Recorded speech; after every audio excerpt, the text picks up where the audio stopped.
आज हम कर रहे हैं क्लास 11th का चैप्टर नंबर फर्स्ट, जिसका नाम है सेट्स। बहुत ही आसान चैप्टर है, कॉपी पेंसिल निकाल लेनी है, साथ साथ आपने नोट भी करना है।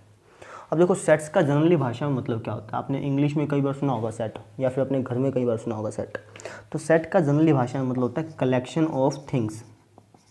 कलेक्शन ऑफ थिंग्स, थिंग्स कह दो या फिर एलिमेंट्स कह दो, कुछ भी कह दो, ठीक। जैसे मान लो आपने एक शब्द सुना होगा dinner set. Dinner set, dinner set में क्या क्या होता है सर? डिनर सेट में कटोरी होती है, चम्मच होती है, प्लेट होती है, बस यही चीज़ें होती है ना, ठीक है। कुछ एक दो चीज़ें और होती होंगी। तो डिनर सेट क्या है? बर्तनों का एक कलेक्शन है।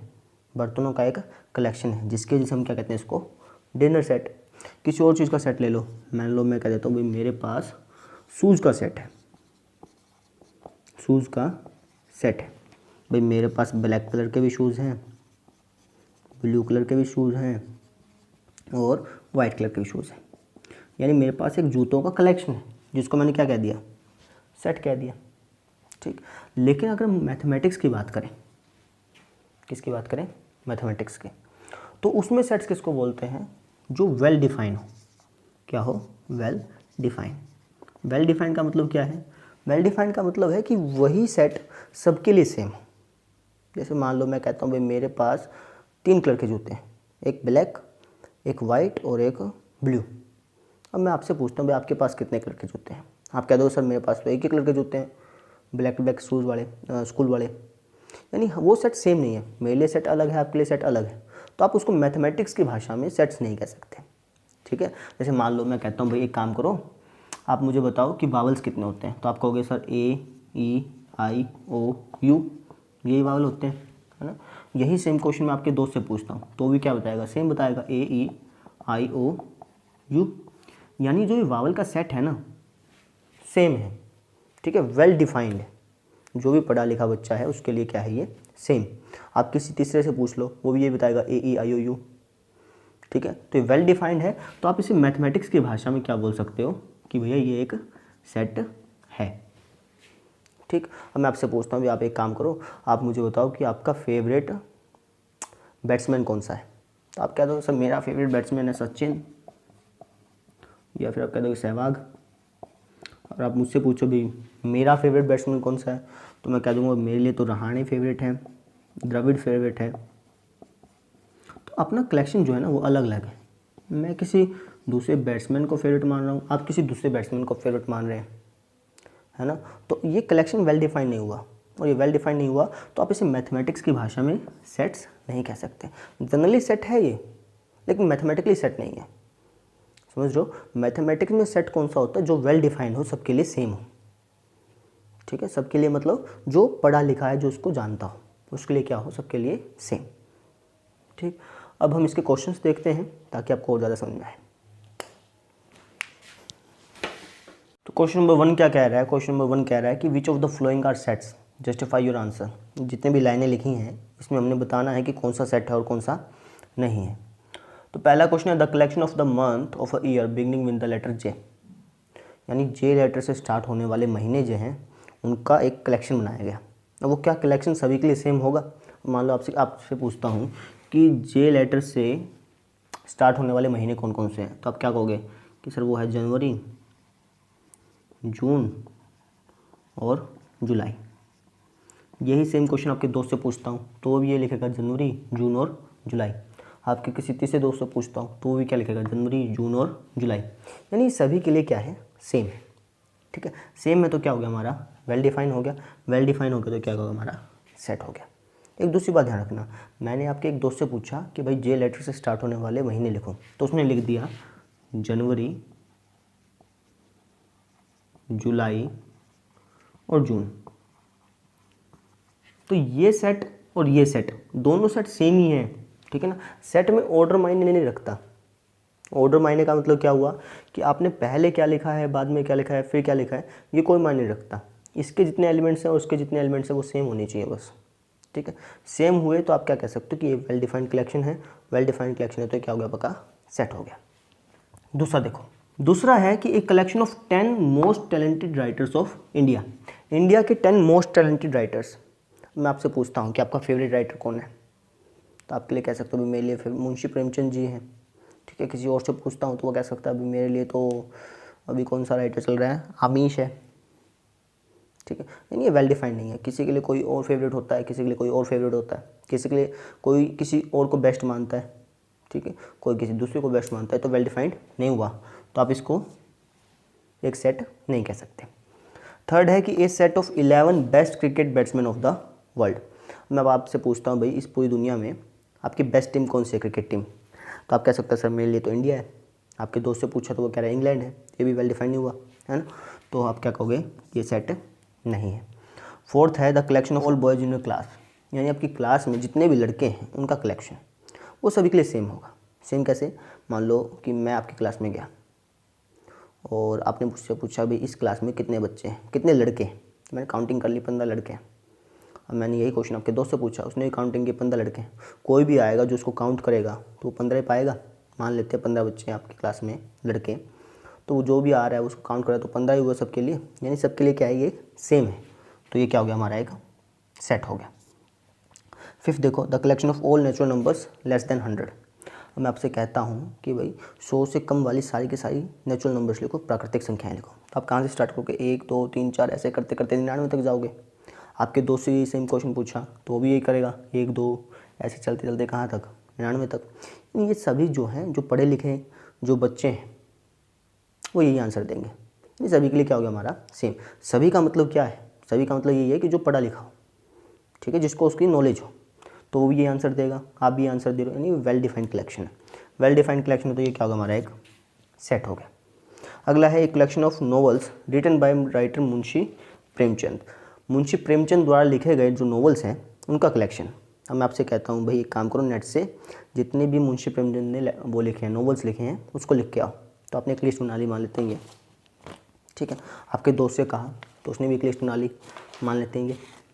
अब ये लिस्ट और ये लिस्ट सेम होगी क्योंकि आपने नेट से सारे के सारे नॉवेल्स लिख दिए और आपके दोस्त ने भी सारे के सारे नॉवेल्स की लिस्ट लिख दी, यानी ये दोनों लिस्ट सेम है। ऑर्डर अलग हो सकता है कि आपने कुछ और लिखा हो पहले, आपके दोस्त ने कुछ और लिखा हो, लेकिन अल्टीमेटली दोनों लिस्ट सेम है। इसमें जितने एलिमेंट्स हैं उतने इसमें, है ना। तो ये क्या हो गया हमारा एक वेल डिफाइंड कलेक्शन हो गया। अब मैं आपसे कोई तीसरा दोस्त है, उससे कहता हूँ भाई आप लिख के आओ, तो वो भी सेम ही लिखेगा, है ना। ऑर्डर अलग हो सकता है कि पहले नंबर पे कुछ और डाल दिया, लेकिन लिस्ट तो सेम ही होगी, यानी वेल डिफाइंड कलेक्शन है। तो ये क्या होगा हमारा एक सेट हो गया। The collection of all even integers. Even integers क्या होते हैं, सम संख्याएं। अब सम संख्याएं कहाँ से स्टार्ट होती है, 2 से, ठीक है, 2 4 6 8 ऐसे चलते चलते इन्फिनिटी तक। आपके दोस्त से पूछूंगा भाई सारे के सारे जो इवन इंटीजर्स हैं उनका कलेक्शन बनाओ, तो वो भी यही बनाएगा, है ना। किसी तीसरे दोस्त से पूछा तो वो भी यही बनाएगा, यानी ये वेल डिफाइंड कलेक्शन है किसका, इवन इंटीजर्स का, सभी के लिए सेम है जो भी पढ़ा लिखा है। तो आप क्या कहोगे कि ये एक सेट है, ठीक। अब इसके 2 और रह गए, उसको देख लेते हैं। तो अगला है the collection of question in this chapter, यानी इस चैप्टर में आने वाले सभी क्वेश्चंस का कलेक्शन, वो भी सभी के लिए सेम है। मान लो आपसे कहा कि भाई फर्स्ट चैप्टर में जितने क्वेश्चन आ रहे हैं सारे के सारे लिख दो, तो आपने लिख दिए। आपके दोस्त से कहा, उसने भी लिख दिए, तो आपकी लिस्ट और आपके दोस्त की लिस्ट सेम होगी, ठीक है ना। फर्स्ट चैप्टर जो है आपकी बुक का, उसमें जितने क्वेश्चंस हैं वही सेम क्वेश्चन आपकी दोस्त के बुक के एनसीईआरटी बुक में होंगे, यानी ये एक वेल डिफाइंड कलेक्शन है। तो ये क्या होगा हमारा एक सेट हो गया। अगला है the collection of most dangerous animals of the world, यानी संसार में सबसे डेंजरस एनिमल्स का कलेक्शन, वो सभी के लिए सेम नहीं हुआ। मान लो मैंने आपसे पूछा कि भाई आपको सबसे ज़्यादा डर किससे लगता है, आप कह सकते हो सर मुझे तो सबसे ज़्यादा डर उससे लगता है, मतलब कुत्ते से लगता है। आपके दोस्त से ये क्वेश्चन पूछा तो वो कहता है भाई मुझे तो कुत्ते से नहीं लगता, मुझे तो सांप से लगता है ना। तो ये वेल डिफाइंड नहीं हुआ, आपको किसी और जंतु से डर लग रहा है, आपके दोस्त को किसी और जंतु से डर लग रहा है, तो ये एक सेट नहीं हुआ।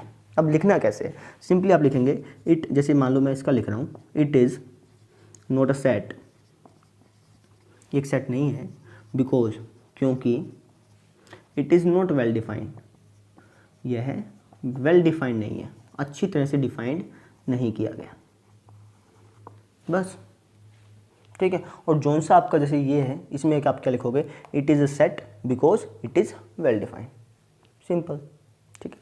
अब थोड़ा सा और पढ़ते हैं इसके बारे में।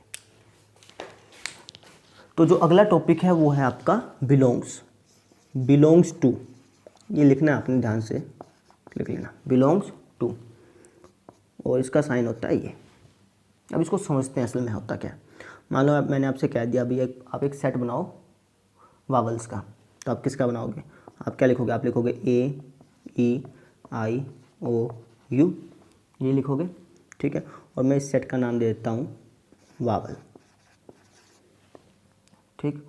अब मैं आपसे कहता हूँ कि क्या ई इस वावल के सेट में आता है, तो आप कहोगे हाँ सर आता है ना, इसके अंदर ई है ना। तो हम इसको मैथमेटिकली कैसे लिखते हैं, हम लिखते हैं ई बिलोंग्स टू वावल, ठीक है। इसी तरीके से ए बिलोंग्स टू वावल, क्योंकि ए भी जो है इन वावल्स में आता है। क्या एक्स आता है इन वावल्स में, इसके अंदर एक्स दिख रहा है, नहीं, तो आप क्या हुए, X is not belong to vowel, ठीक है। इज बिलोंग्स टू कह दो, ठीक है, बस ये कहेंगे इज बिलोंग्स टू। मैं आपसे एक और पूछता हूँ, जेड जो है क्या इस वावल्स के सेट में जेड है, तो आपको नहीं है, तो आप इसको काटा मार दो, Z not belong in vowels, बस ये मतलब होता है। अब क्वेश्चन देख लेते हैं, क्वेश्चन नंबर दूसरा।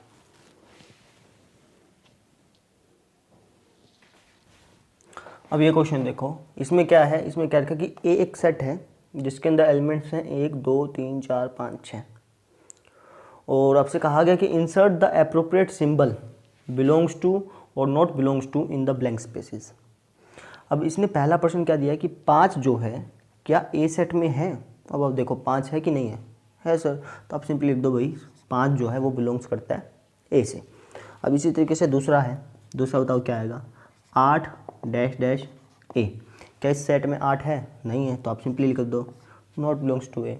ऐसे ही थर्ड है, फोर्थ है, फिफ्थ सिक्स्थ है।